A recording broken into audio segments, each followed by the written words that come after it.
And we have to realize that we should think about the questions themselves and where they're emanating from, and perhaps the questions themselves are flawed. And I want to give you just one simple example that the right always uses, Islamophobes always use, and they make a very big deal of it. And that is, they say, for example, your Prophet, astaghfirullah, was, and they use a very vulgar word, interested in young people. And I don't want to use the word out of respect for the Prophet, because the age of Aisha was young age. It was 9 years old in the Sahih Bukhari hadith. Okay, she was 9 years old according to Hadith of Bukhari. And so they use a very vulgar word. And I've had young men and women come to me, Muslims, and they say, how can we accept this? This is something that is vulgar. It's unethical. I can't believe that a prophet would do this. Now, this person, and this is a classic example, this question is emanating from a particular mind, coming from a particular culture, of a particular generation, and a particular time, and a particular place. The worst enemies of the Prophet ﷺ, who smeared him with everything imaginable, they couldn't even think of this as a flaw. Why? Because cultures vary, practices vary. And it's not just Islamic or Arab culture.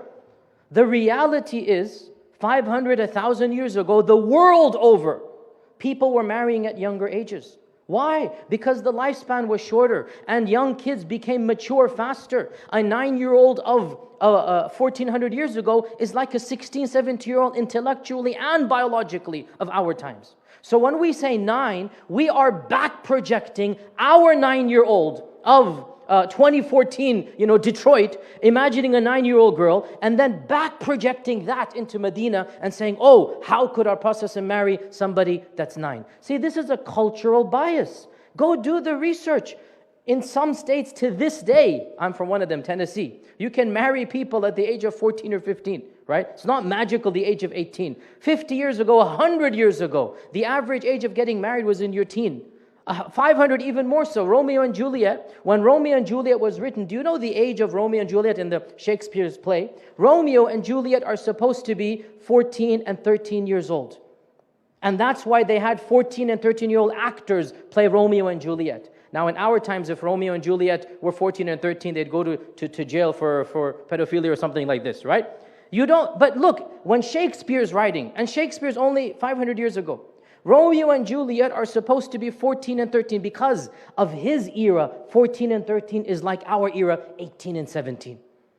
If this is something 500 years ago, and subhanAllah, not even 500, again, go look back in this country, in the 1800s, early 1900s, the average age of marriage was early 20s to teens in this country.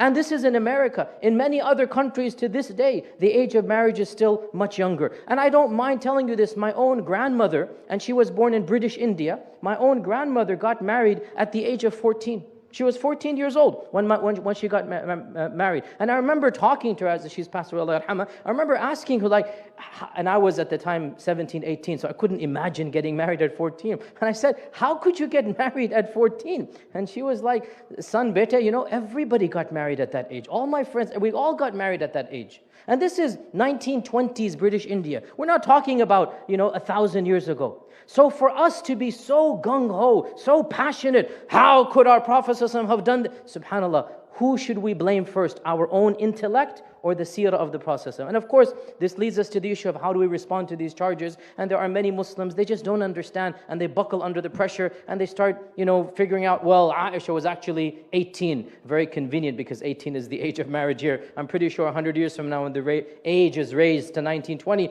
automatically Aisha's age will miraculously rise up to 1920. That's not the way to answer these questions. Aisha never complained. She was the happiest wife in the world. She loved the marriage of the Prophet. She loved the Prophet.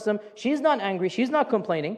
This is a 1,400-year-old culture. Now, nobody's saying we need to resurrect that in our times. And I don't have any problem as a faqih, as a theologian, as an imam to say, okay, in our age, a 9-year-old girl does not qualify to get married. We have to wait till she's older. No problem. Many ulama are saying that. But for us to feel this complex, and then we have young people coming up to us, how could Islam allow X? Why does the Quran say Y?